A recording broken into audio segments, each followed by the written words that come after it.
Hello, my name is Andrew Keane. Welcome to Keane on America, the daily interview show about the United States.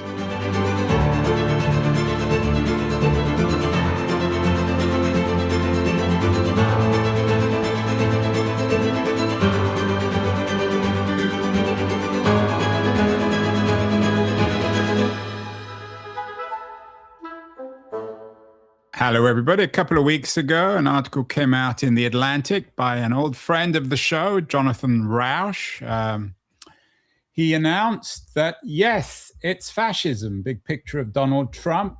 He announced that he believed that Donald Trump was in many ways a fascist. The article has gone viral. I saw John on all sorts of shows, including Andrew Sullivan, Sam Harris, some of the top podcasts. And in contrast with Sullivan and Harris, you get this podcast for free, so you don't have to subscribe to hear our whole conversation. John is joining us, as always, from Washington, D.C.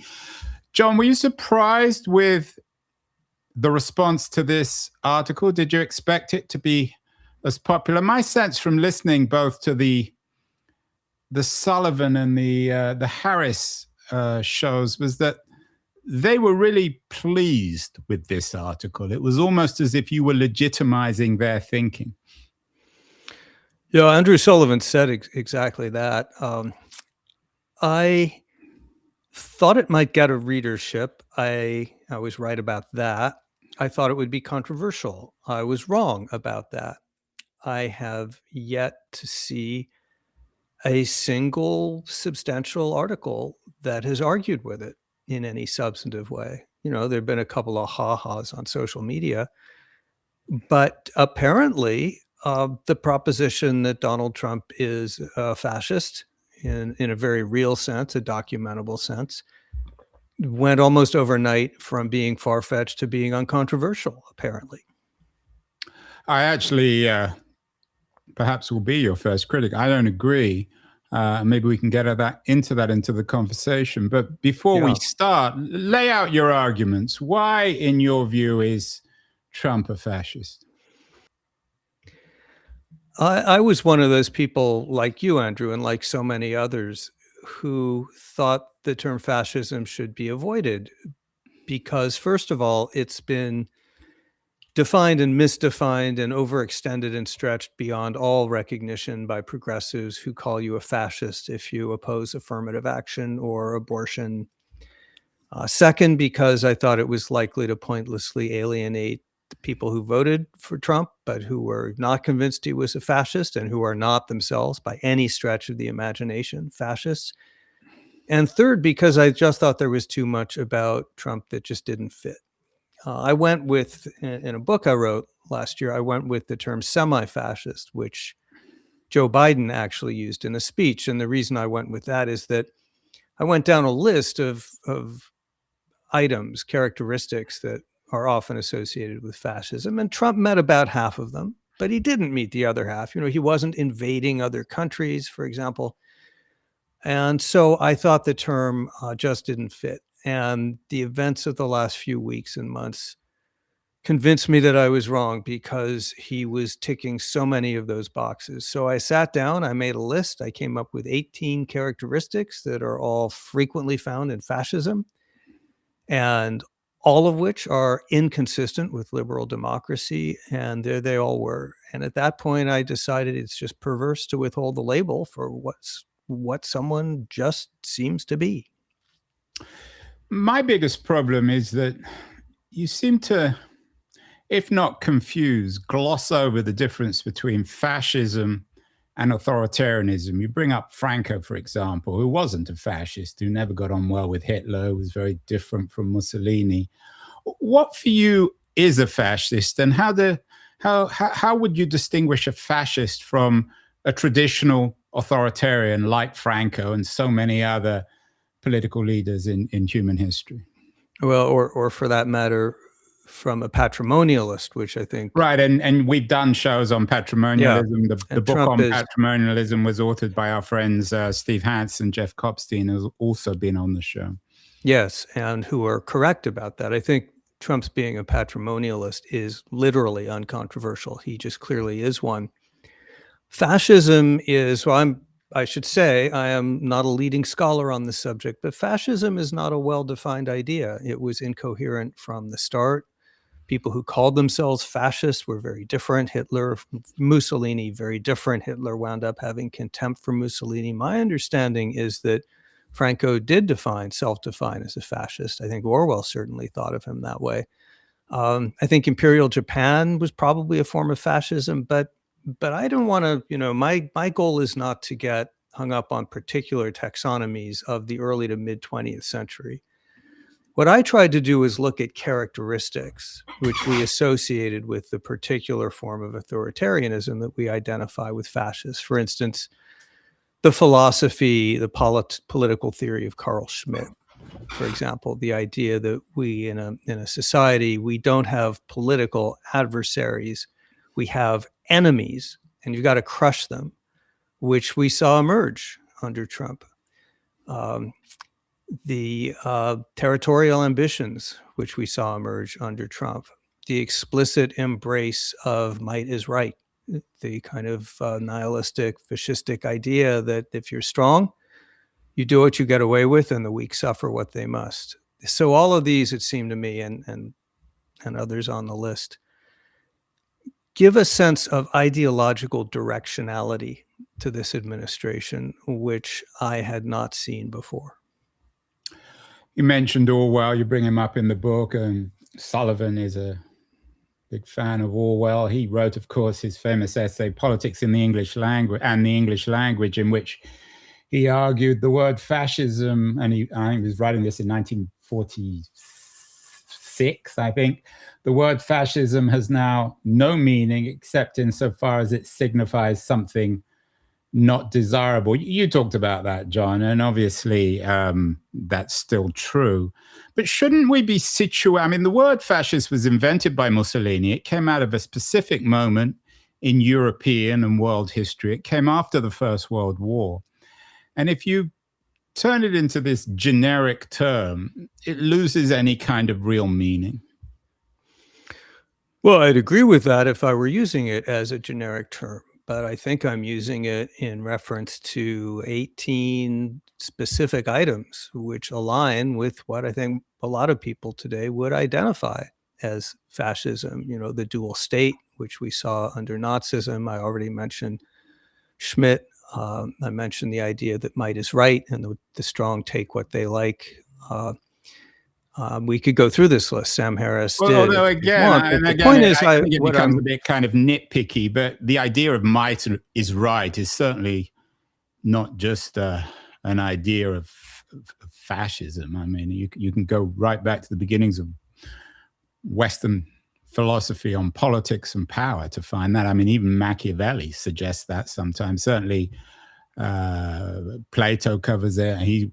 And the word fascism didn't exist in antiquity. So, but coming back, John, I mean, for me, the most interesting thing about this, and it's a wonderful piece. I mean, I think everyone watching, listening should read it. It's extremely coherent and in some ways convincing.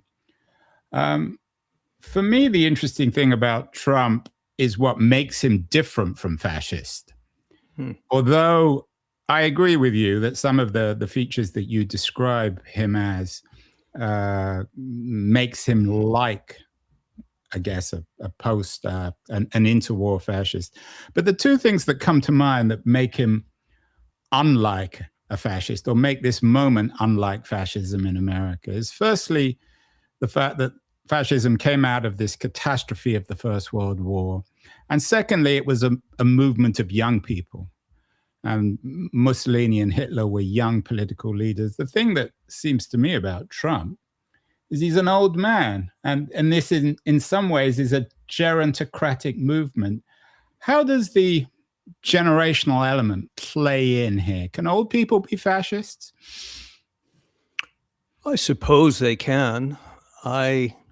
We may differ in that I am not all that interested in asking the question, how much does what Trump is doing resemble the particular forms of fascism that we saw in the 1930s? Because I don't think it has to.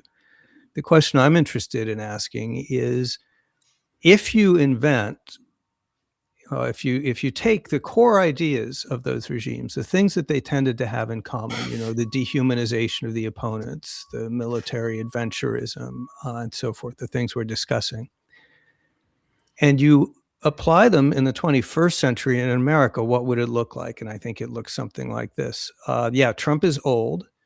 He's been saying the things he's been saying for a long time. I was on someone else's show, and he read a quote which I hadn't seen, which I would have used if I had. It's from 1990. And it's Trump in an interview saying that the problem with Gorbachev, I'm loosely paraphrasing, but this is the right idea. The problem with Gorbachev is that he wasn't tough enough, and that Trump admired the Chinese for cracking down in Tiananmen Square. That's how you do it. So he's been like this a long time.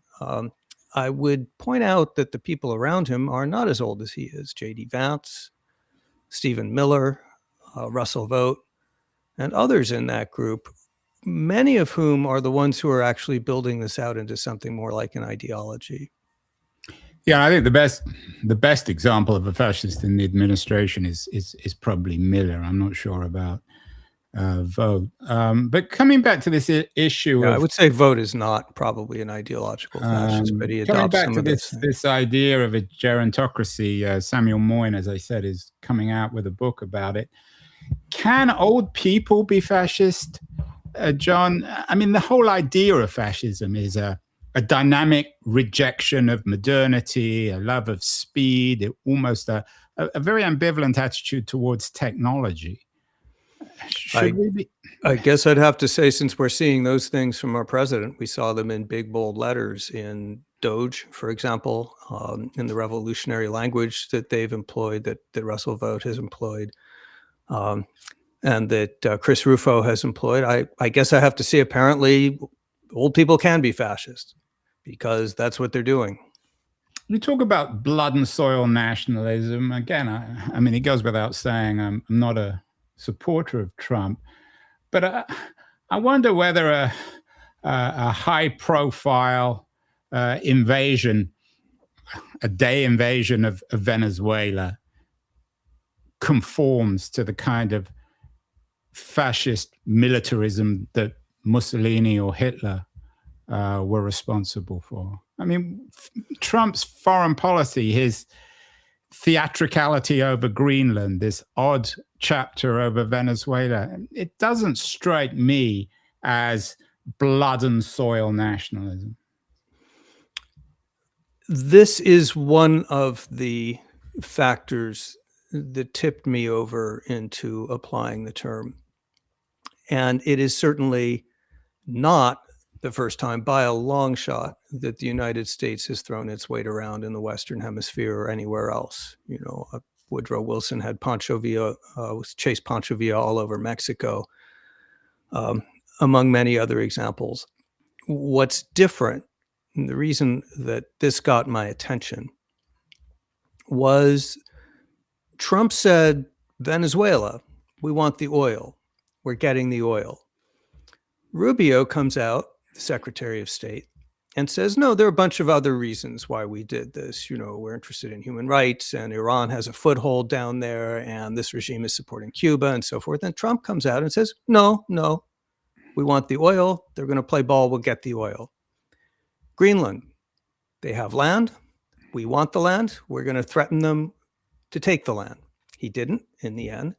This is not the way Americans have talked in the past, but it is characteristic of fascist regimes. They tend to be ideological, aggressive, and in their early stages, revolutionary. So when I saw that, when I saw, of course, Minneapolis, when I saw Stephen Miller's statement that power is the iron law of the world, when I saw his statement saying that of progressives, you are nothing, I couldn't turn a blind eye to that. But John, this foreign adventurism that you described was a feature of certainly 19th century America, as you say, certainly the colonial states of 19th century Europe. Does any state that seeks any kind of adventurism overseas, is it fascist? I know I keep on coming back to the F word. I'm not denying that Trump is guilty of some of the things that you talk about, but it's not fascist. It's just the way authoritarian states behave, and sometimes democratic states. I mean, Britain, America were semi-democracies in the 19th century. There are authoritarian states that do not engage in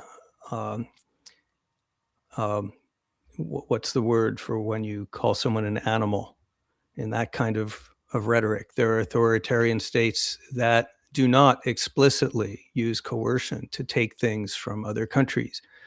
There are authoritarian states that do not explicitly say that the rule of the strong, that the rule of force is the iron law.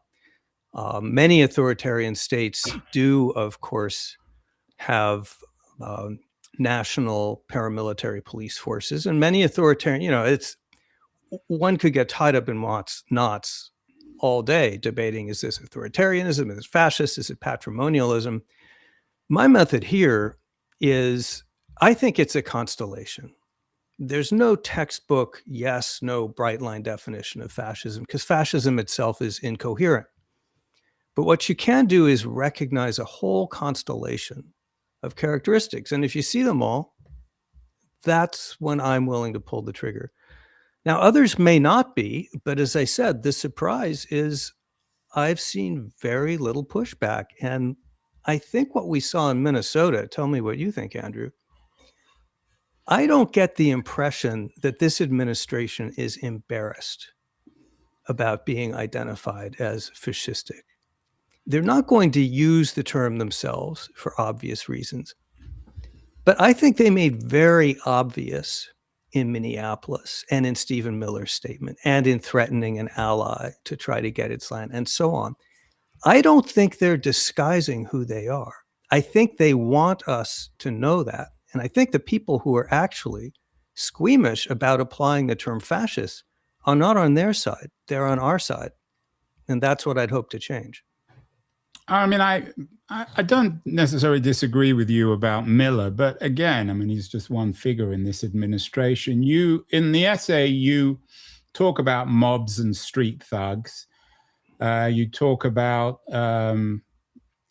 Trump's language on January 6th, and of course, there's lots of parallels with Minnesota. You refer to Hitler's Kristallnacht pogrom of 1938. And again, I'm not justifying, John, what Trump and his allies got up to in Minnesota or on January 6th. But when you compare Kristallnacht, where 30,000 Jewish men were arrested, 1,400 synagogues were burnt down, aren't you doing, in a sense, an injustice to history by comparing this rather haphazard authoritarianism on the part of the Trump administration with what the Nazis got up to on Kristallnacht?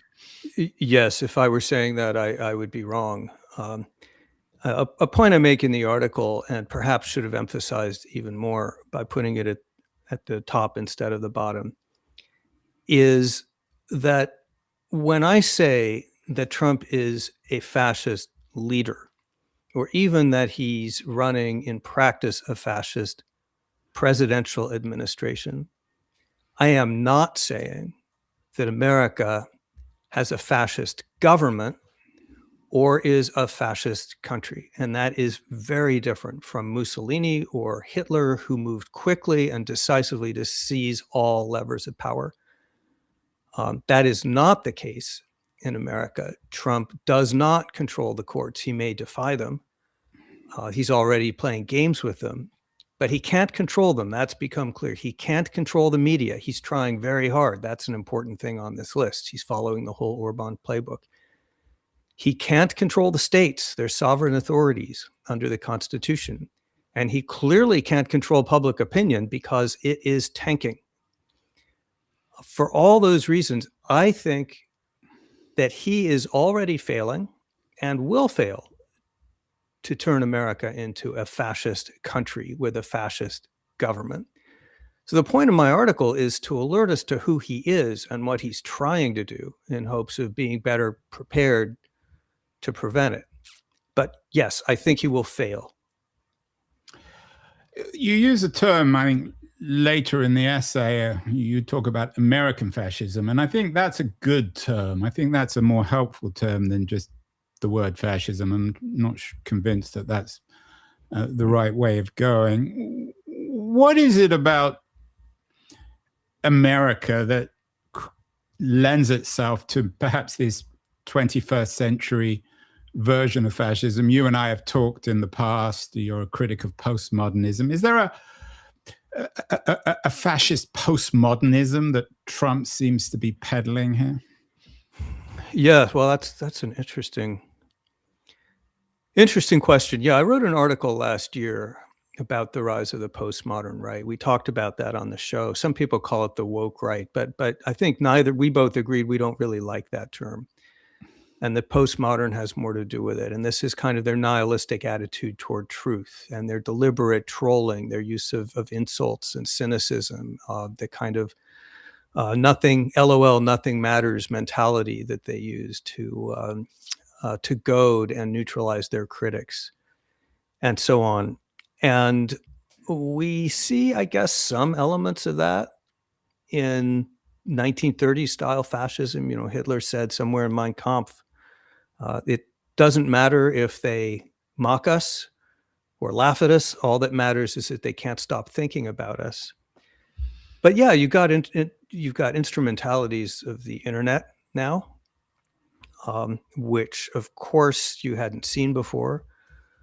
And you've got in the figure of Trump, you know, we call him an old man, and obviously he is, but he's so savvy about the use of media to constantly dominate the dialogue so that we're always thinking about him.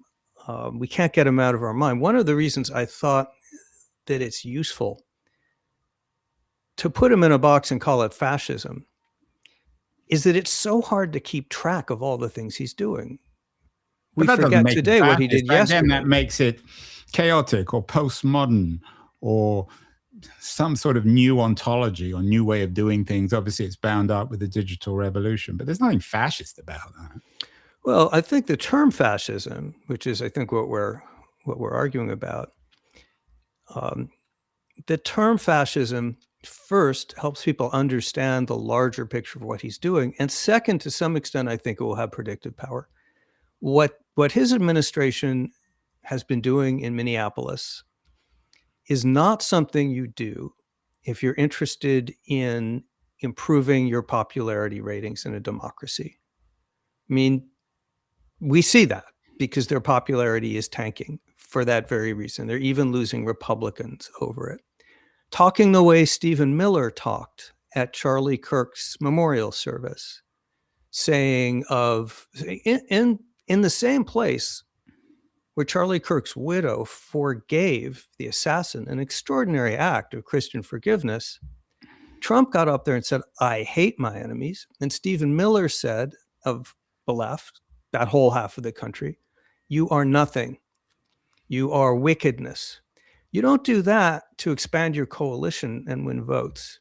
And I think the explanation for the reason they're doing these things is that they look at the world the way fascists do, which is an all or nothing battle between good and evil, in which you are the side of a revolutionary force that's going to purify society, get rid of the bad insiders, the traitors who are trying to undermine it, consolidate power, vilify, and dehumanize your opponents.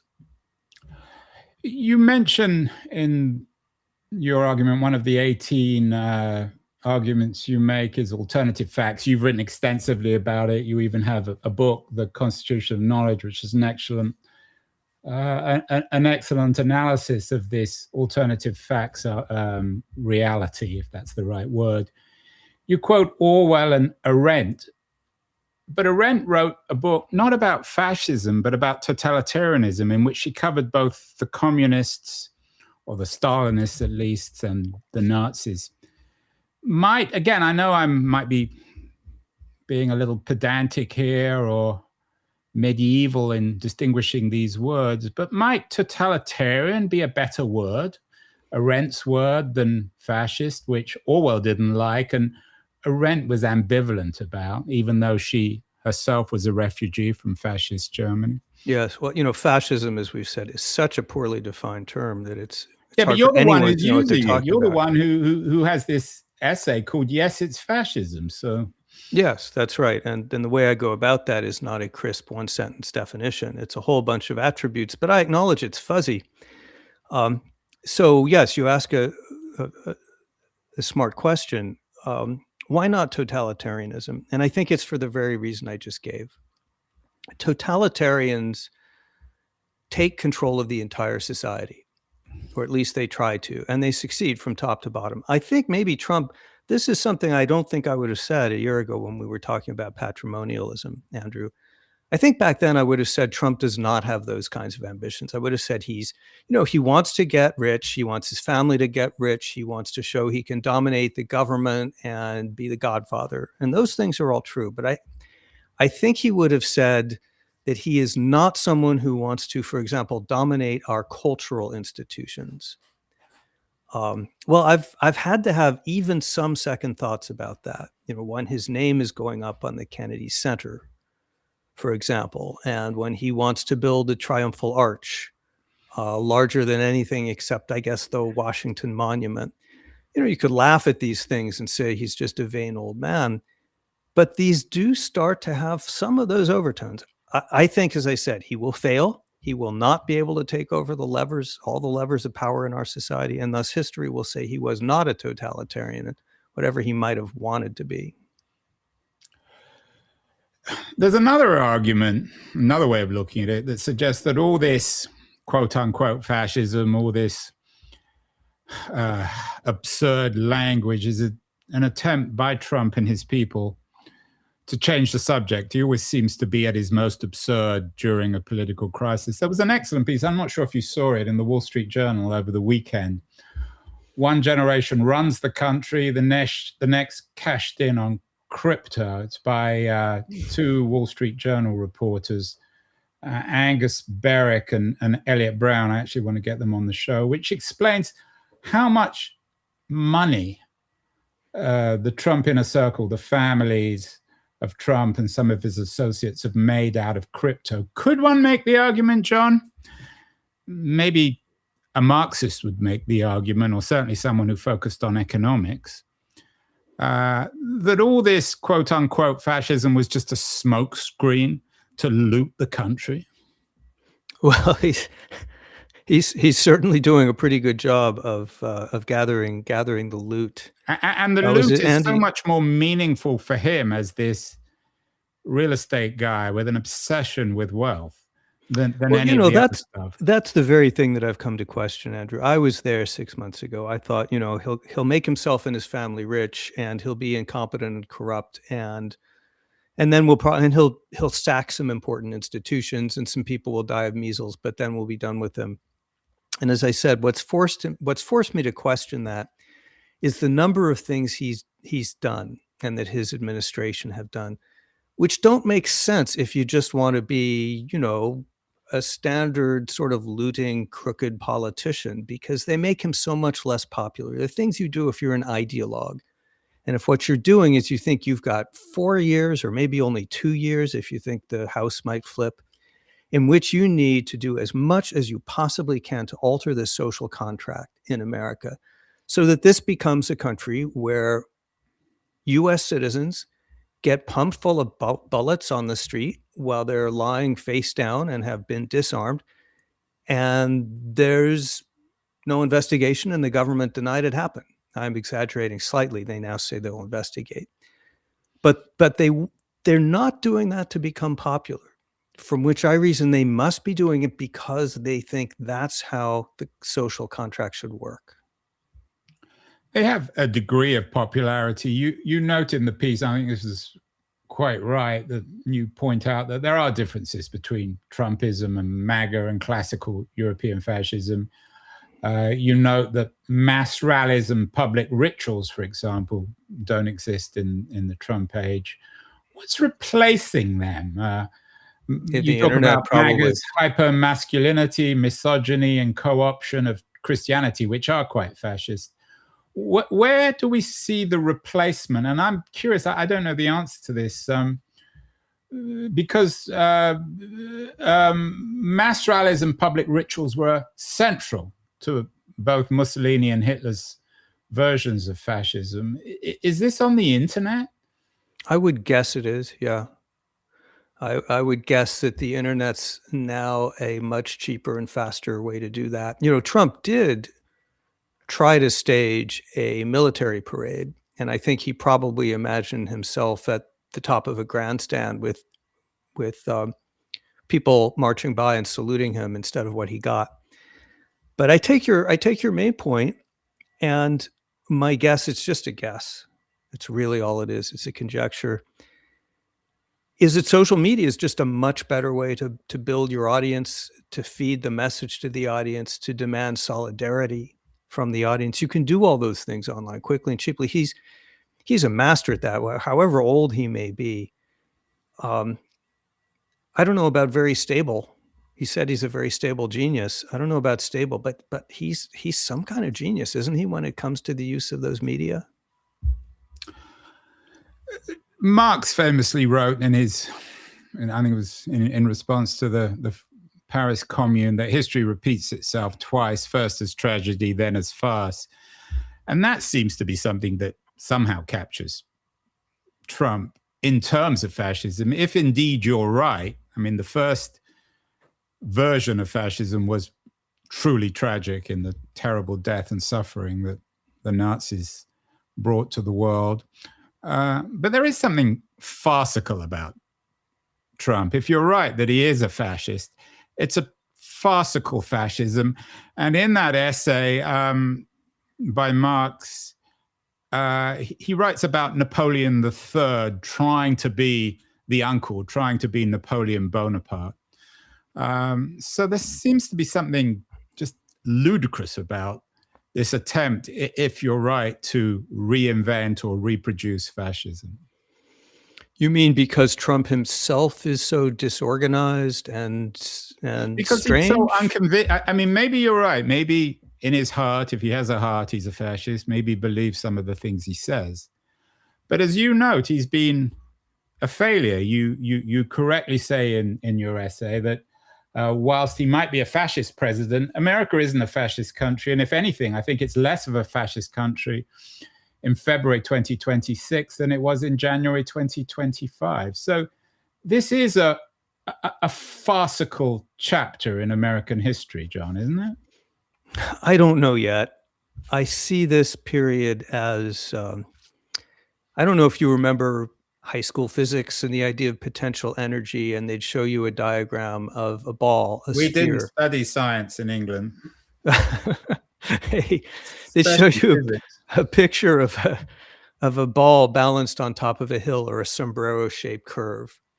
And the potential energy is it could fall quickly in either of two directions, and you can't tell which one it might fall in. Maybe one difference between us, Andrew, is that however wacky Trump can seem, there is potential here to do very long-term damage to our institutions. Just to take one example, the new form of ICE that this has taken. This is now in law.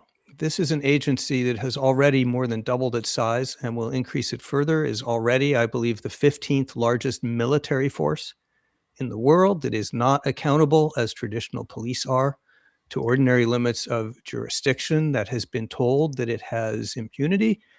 This organization will be probably around for a long time to come, and those people now who are being trained and recruited to run it will be around for a long time.